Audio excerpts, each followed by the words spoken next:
ലോകത്തിലെ ഏറ്റവും വലിയ തൊഴിലാളി സംഘടനയായിട്ടുള്ള ഭാരതീയ മസ്ദൂർ സംഘം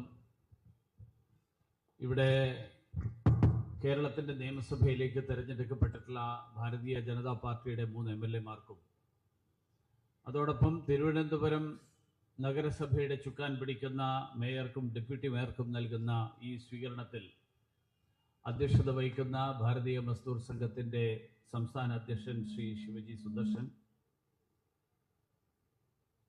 ഈ പരിപാടിയുടെ ഔപചാരികമായിട്ടുള്ള ഉദ്ഘാടനം നിർവഹിച്ച അഡ്വക്കേറ്റ് CK സജിനാരായൺ, വേദിയിൽ സന്നിഹിതരായിട്ടുള്ള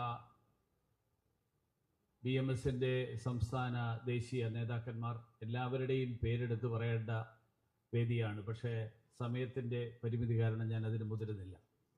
അതോടൊപ്പം ഇവിടെ എത്തിച്ചേർന്നിട്ടുള്ള BMS-ന്റെ തിരുവനന്തപുരത്തെ മാത്രമല്ല, ഞാൻ ഈ വേദിയിൽ നിന്ന് സദസ്സിലേക്ക് കണ്ണോടിക്കുമ്പോൾ ഞാൻ ധാരാളം പേരെ, എനിക്ക് വർഷങ്ങളായിട്ട് പരിചയമുള്ള നിരവധി ആളുകളെ, വിവിധ ജില്ലകളിൽ നിന്ന് വന്നിട്ടുള്ള ആൾക്കാരെ കാണുന്നുണ്ട്. ഞാൻ ചോദിച്ചു, സ്റ്റേറ്റ് ലെവൽ വല്ല മീറ്റിംഗ് ഉണ്ടായിരുന്നു? അങ്ങനെയല്ല, സ്വീകരണത്തിൻ്റെ പരിപാടി തന്നെയാണ്. ഞാൻ ആശയോട് ചോദിച്ചു, ആലപ്പുഴയിൽ നിന്ന് എങ്ങനെയാണ്? അപ്പോൾ പറഞ്ഞ് നിർബന്ധമായിട്ടും വരണം. സജിനാരായണൻ പറഞ്ഞത് വളരെ വളരെ പ്രാധാന്യമുള്ളൊരു കാര്യമാണ്. ഈ പരിപാടി ഒരു വേറിട്ട പരിപാടി. കാരണം ഭാരതീയ മസ്ദൂർ സംഘത്തിന്റെ ചരിത്രത്തിൽ ഒരുപക്ഷെ ഈ തരത്തിൽ വിജയിച്ച BJP MLA-മാർക്ക് സ്വീകരണം നൽകുന്ന ഒരു പരിപാടി മറ്റെവിടെയെങ്കിലും നടത്തിയിട്ടുണ്ടോ എന്ന് എനിക്കറിയില്ല. കാരണം നമ്മൾ വിശ്വസിക്കുന്ന പ്രത്യയശാസ്ത്രം, ആശയം, ആ ആശയം നമ്മൾ പറയുന്നത് വിവിധ മേഖലകളിൽ സ്വയം സംഘടിതമായിട്ടുള്ള ബഹുജന സംഘടനകൾ, ആ സ്വയം സംഘടിതമായിട്ടുള്ള ബഹുജന സംഘടനകൾ ഉണ്ടാകും, അങ്ങനെ ഉണ്ടാകണം എന്നുള്ളതാണ്. രാഷ്ട്രീയ പാർട്ടിയുടെ നിയന്ത്രണത്തിലല്ലാത്ത തൊഴിലാളി സംഘടന. ഭാരതീയ മസ്ദൂർ സംഘത്തിന്റെ വളരെ പ്രശസ്തമായിട്ടുള്ള മുദ്രാവാക്യം, nationalise the labour, labourise the industry, industrialise the nation. ദേശീയ ബോധമുള്ള തൊഴിലാളി, തൊഴിലാളി കേന്ദ്രീകൃതമായിട്ടുള്ള വ്യവസായങ്ങൾ, വ്യവസായവൽകൃതമായിട്ടുള്ള രാഷ്ട്രം. ഈ ആശയത്തിൽ ഉൾക്കൊണ്ടുകൊണ്ട് കക്ഷി രാഷ്ട്രീയത്തിന് അതീതമായിട്ട് പ്രവർത്തിക്കുന്ന തൊഴിലാളി സംഘടന. അതുകൊണ്ടാണ് അടിയന്തരാവസ്ഥ കാലത്ത് തൊഴിലാളികളുടെ ബോണസ് അടക്കം വെട്ടിക്കുറയ്ക്കപ്പെട്ടപ്പോൾ അതിനെതിരായിട്ട് പ്രതിഷേധിക്കാൻ അന്ന് BMS മാത്രമേ ഉണ്ടായിരുന്നുള്ളൂ. 1975 INTUC-ക്ക് അത് സാധ്യമായിരുന്നില്ല. ദത്തോപ്പൻ ഠേങ്കഡിജിയും പിന്നീട് കേരളത്തിൽ നിന്ന് BMS-ന്റെ നേതൃത്വത്തിലേക്ക് ഉയർന്ന വേണുവേട്ടനും വേണുഗോപാൽജിയും അതിനുശേഷം ശ്രീ സജിനാരായണനും ഒക്കെ ആശയ ദൃഢത വരുത്തിയിട്ടുള്ള പ്രസ്ഥാനം. ആ ആശയത്തിൽ നിന്ന് വ്യതിചലിച്ചുകൊണ്ടല്ല ഈ പരിപാടി സംഘടിപ്പിക്കുന്നത് എന്ന് ഉദ്ഘാടന പ്രസംഗം നടത്തിക്കൊണ്ട് സജിനാരായണൻ പറഞ്ഞപ്പോ അത് ഈ പരിപാടിയുടെ പ്രാധാന്യം വ്യക്തമാക്കുന്നതാണ്. കാരണം ഗവൺമെന്റുകൾ വരുമ്പോൾ ഭാരതീയ മസ്ദൂർ സംഘം തൊഴിലാളികളുടെ താല്പര്യങ്ങൾ സംരക്ഷിക്കാൻ, സർക്കാർ ആരുടേതാണെങ്കിലും തൊഴിലാളികൾക്ക് വേണ്ടി നിലകൊള്ളുന്ന പ്രസ്ഥാനമായിട്ട് എന്നും നിലനിൽക്കും എന്നുള്ള പ്രഖ്യാപനത്തിൽ അല്പം പോലും വെള്ളം ചേർക്കാതെയാണ് ഈ പരിപാടി സംഘടിപ്പിച്ചിരിക്കുന്നത് എന്നുള്ളതിന്റെ ഏറ്റവും വലിയ കാരണമാണ് അതിന്റെ നാമകരണം. കാരണം വന്ദേ മാതരം 150 ഇതില് ജനനായകർ സ്വീകരണം താഴെയുള്ളൂ. നമ്മളെല്ലാവർക്കും ആശയപരമായിട്ട് നമുക്ക് പ്രേരണ നൽകുന്ന വന്ദേ മാതരം, ബ്രിട്ടീഷ് സാമ്രാജ്യത്തിനെതിരായിട്ട് ഇന്ത്യൻ ജനതയുടെ പോരാട്ടത്തിന് പ്രേരണ നൽകിയ ഗാനം എന്നുള്ള നിലയിൽ ആ ഗാനത്തിന്റെ 150 വർഷം ആരംഭിക്കുമ്പോൾ അതിന്റെ ഭാഗമായിട്ട് കേന്ദ്ര സർക്കാർ പുറത്തിറക്കിയിട്ടുള്ള മാർഗദർശനം, നിർദ്ദേശം, വന്ദേ മാതരം ഖണ്ഡിതമായിട്ടുള്ള രൂപത്തിൽ ആലപിക്കുന്നതിന് പകരം വന്ദേ മാതരം പൂർണ്ണ രൂപത്തിൽ ആലപിക്കണം. കേരളത്തിന്റെ നിയമസഭ അത് അംഗീകരിക്കുന്നില്ല. അങ്ങേയറ്റം ദൗർഭാഗ്യകരമായിട്ടുള്ള അപലപനീയമായിട്ടുള്ള നിലപാടാണ് കേരളത്തിന്റെ നിയമസഭ എടുത്തിരിക്കുന്നത്, കേരള സർക്കാർ എടുത്തിരിക്കുന്നത്.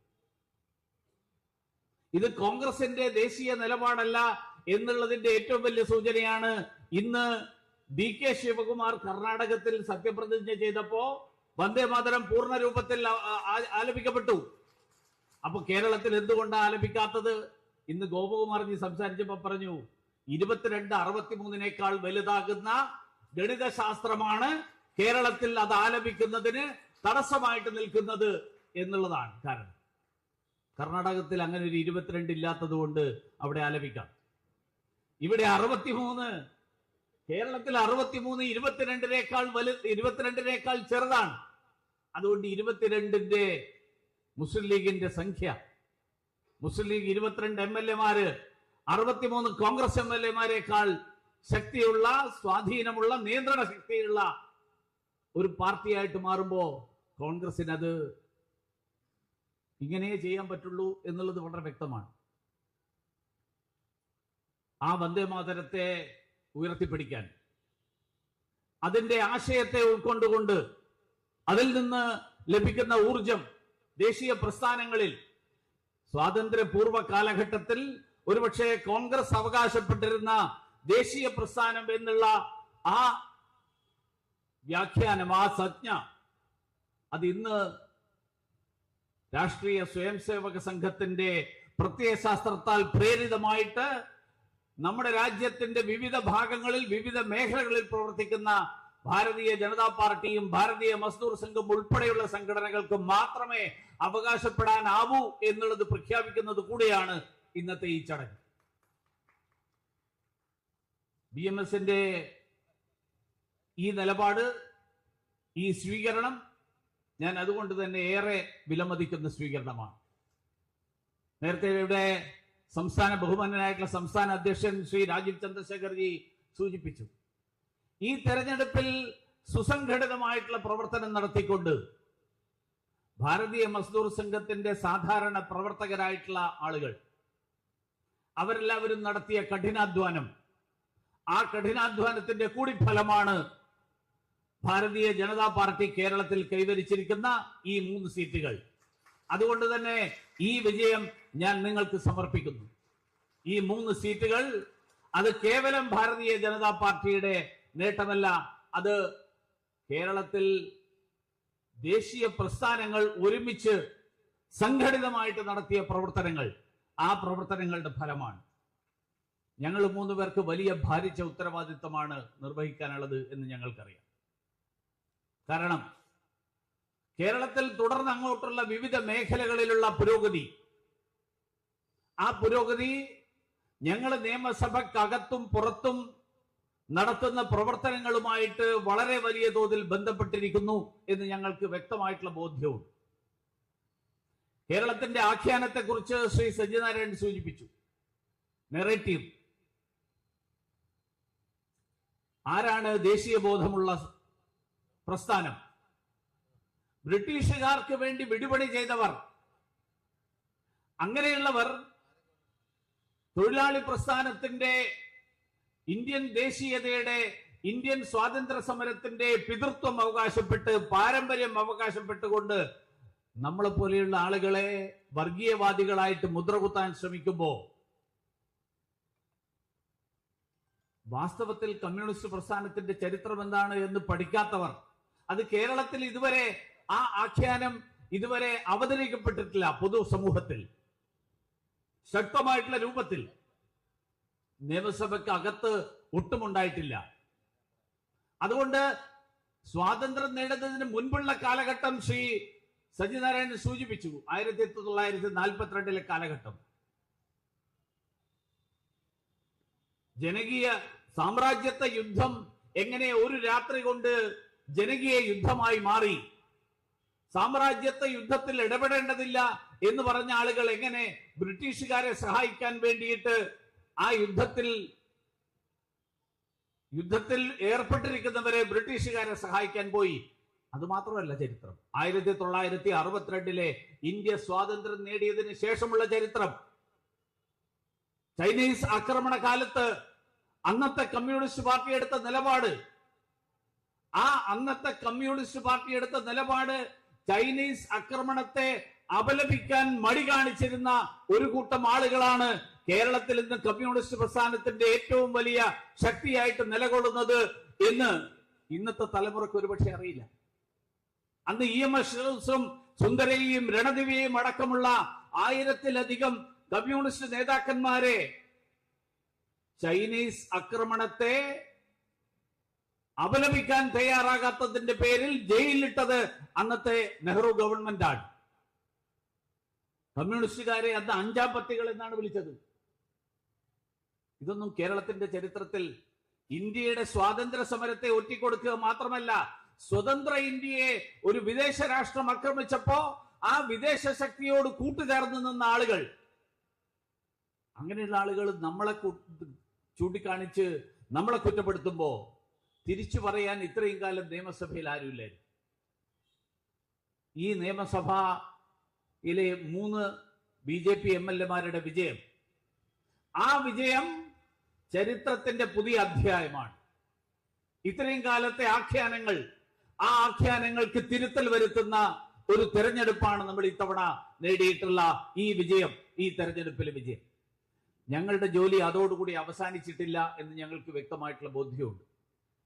കാരണം നിയമസഭയ്ക്ക് അകത്തും പുറത്തും തൊഴിലാളികളുടെ വക്താക്കളായിട്ട് ഇന്നും സമൂഹത്തിന്റെ മുന്നിൽ നിൽക്കുന്നത് മറ്റു ചില ആളുകളാണ്.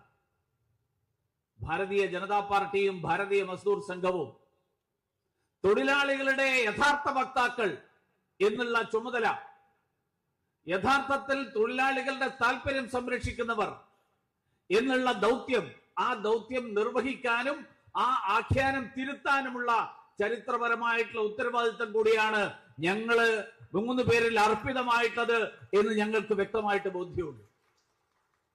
അതുകൊണ്ട് വരും കാലങ്ങളിൽ രാജീവ് ചന്ദ്രശേഖർജി നിങ്ങൾ നൽകിയിട്ടുള്ള പിന്തുണയ്ക്ക് നന്ദി രേഖപ്പെടുത്തി. എനിക്ക് ഒരു അഭ്യർത്ഥന കൂടി മുന്നോട്ട് വെക്കാനുണ്ട്. കാരണം ഇനി വരുന്ന കാലങ്ങളിൽ ആ പിന്തുണ തുടർന്നും ഉണ്ടാകണം എന്ന് ഞാൻ പറയുമ്പോ, തൊഴിലാളി പ്രസ്ഥാനങ്ങൾ നടത്തിക്കൊണ്ടിരിക്കുന്ന വിവിധ പോരാട്ടങ്ങൾ, തൊഴിലിടങ്ങളിൽ ഉണ്ടാകുന്ന പ്രശ്നങ്ങൾ, ആ പ്രശ്നങ്ങൾ നിയമസഭയിൽ ഉന്നയിക്കാൻ ഭാരതീയ മസ്ദൂർ സംഘത്തിന്റെ വിവിധ യൂണിയനുകൾ, ആ യൂണിയനുകളിൽ നിന്ന് ഭാരതീയ ജനതാ പാർട്ടിയുടെ MLA-മാർക്ക് പരസ്പരം ഒരു കമ്മ്യൂണിക്കേഷൻ, പരസ്പരം ഒരു കോർഡിനേഷൻ, ആ കോർഡിനേഷനുള്ള ഒരു സംവിധാനം കൂടി ഉണ്ടാവണം. അതിന്റെ വലിയ പ്രയോജനം ഉണ്ടാകും എന്ന് വ്യക്തമായിട്ട് ബോധ്യമുള്ള ഒരാളാണ് ഞാൻ. കഴിഞ്ഞ കാലങ്ങളിൽ ഞാൻ മന്ത്രിയായിരുന്ന കാലത്ത് നിരവധി BMS പ്രവർത്തകരുടെ ഡെലിഗേഷൻസിന്റെ കൂടെ എനിക്ക് മന്ത്രിമാരെ, കേന്ദ്രമന്ത്രിമാരെ കാണാനുള്ള അവസരം ഉണ്ടായിട്ടുണ്ട്. FACT അതിലെ ഏറ്റവും വലിയ ഉദാഹരണങ്ങളിൽ ഒന്നാണ്. FACTയുടെ തൊഴിലാളി സംഘടനയുടെ BMS ലീഡർഷിപ്പ് ഡൽഹിയിൽ വരുമ്പോ ഒട്ടുമിക്കാറും അവസരങ്ങളിൽ ഫെർട്ടിലൈസേഴ്സ് മന്ത്രിയുമായിട്ട്, അന്നത്തെ ഫെർട്ടിലൈസേഴ്സ് മന്ത്രിയാണ് സാന്ദർഭികമായിട്ട് ഇന്നത്തെ തൊഴിൽ മന്ത്രി ശ്രീ മൻസുഖ് മാണ്ഡവ്യ, അദ്ദേഹത്തിൽ നിന്ന് വളരെ അനുകൂലമായിട്ടുള്ള പ്രതികരണം അക്കാലത്ത് ഉണ്ടായിരുന്നു. ഈ തിരുവനന്തപുരത്ത് ഇന്ന് പോസ്റ്റൽ ഡിപ്പാർട്ട്മെന്റിൽ, എനിക്കറിയാം കേന്ദ്ര സർക്കാർ ഭരിക്കുന്ന സ്ഥാപനങ്ങളാണ് പോസ്റ്റൽ ഡിപ്പാർട്ട്മെന്റ്, അതുപോലെ റെയിൽവേ, അതുപോലെ ഹിന്ദുസ്ഥാൻ ലാറ്റക്സ് പോലെയുള്ള നിരവധി പൊതുമേഖലാ സ്ഥാപനങ്ങൾ തൊഴിലാളി അല്ലെങ്കിൽ ഒരു വ്യവസായമായിട്ട് കണക്കാക്കിയില്ലെങ്കിലും അതുപോലെയുള്ള കേന്ദ്ര സർക്കാർ സ്ഥാപനങ്ങൾ, ഈ കേന്ദ്ര സർക്കാർ സ്ഥാപനങ്ങളിൽ ഭാരതീയ മസ്ദൂർ സംഘത്തിന്റെയും ദേശീയ ബോധത്തിന്റെ അടിസ്ഥാനത്തിൽ പ്രവർത്തിക്കുന്നവരുടെയും അവരിപ്പോഴും ഒരു 2ാം കിട പൗരന്മാരായിട്ട് കണക്കാക്കപ്പെടുന്ന സാഹചര്യം ദൗർഭാഗ്യവശാൽ നിലനിൽക്കുന്നു എന്നുള്ളത് തിരുത്താനുള്ള ഉത്തരവാദിത്വം കൂടി നമ്മളിൽ ഞങ്ങൾക്ക് 3 പേർക്കുമുണ്ട്. പക്ഷെ അത് സാധ്യമാകാൻ അവിടുത്തെ പ്രശ്നങ്ങൾ, ആ പ്രശ്നങ്ങളിൽ നമുക്ക് പരസ്പരം അറിയാൻ, അതിലൂടെ അവരുടെ മുന്നിൽ ആ വിഷയങ്ങൾ അധികാരികളുടെ മുന്നിലെത്തിക്കാൻ അതിനുള്ള ഒരു സംവിധാനം കൂടി ഉണ്ടാവണം. ഞാൻ നേരിട്ട് ഇന്നലെയും ഞാൻ DRKSന്റെ ആളുകളുമായിട്ട് ഞാൻ ഇന്നലെ വിശദമായിട്ടിരുന്ന് സംസാരിച്ചിരുന്നു. പല സ്ഥലങ്ങളിലും ഉണ്ടാകുന്ന പ്രശ്നങ്ങൾ, ഇവിടുത്തെ റെയിൽവേ മേഖലയിലുള്ള പ്രശ്നങ്ങൾ, പോസ്റ്റൽ ടെലിഗ്രാഫിൽ ഒരു പരിധി വരെ കുറച്ച് വ്യത്യാസം ഉണ്ടായിട്ടുണ്ട്. പക്ഷെ പൂർണ്ണമായിട്ടുള്ള മാറ്റമായിട്ടില്ല. ഇപ്പോഴും ഇപ്പോഴും ധാരാളം പ്രശ്നങ്ങൾ നമ്മൾ നേരിടുന്നുണ്ട്. ഇതുപോലെയുള്ള നിരവധി മേഖലകൾ.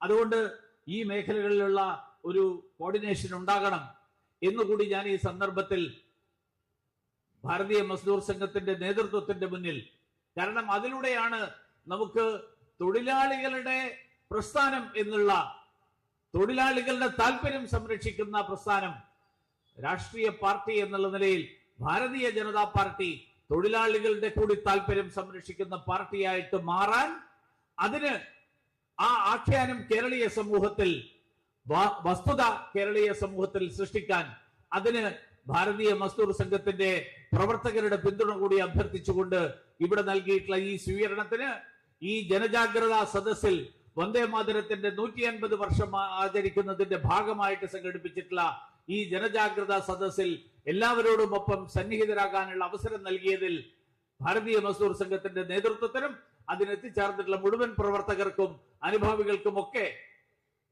കൃതജ്ഞത രേഖപ്പെടുത്തിക്കൊണ്ട് ഞാൻ എന്റെ വാക്കുകൾ അവസാനിപ്പിക്കുന്നു. എല്ലാവർക്കും നമസ്കാരം. ഒരിക്കൽ കൂടി വന്ദേ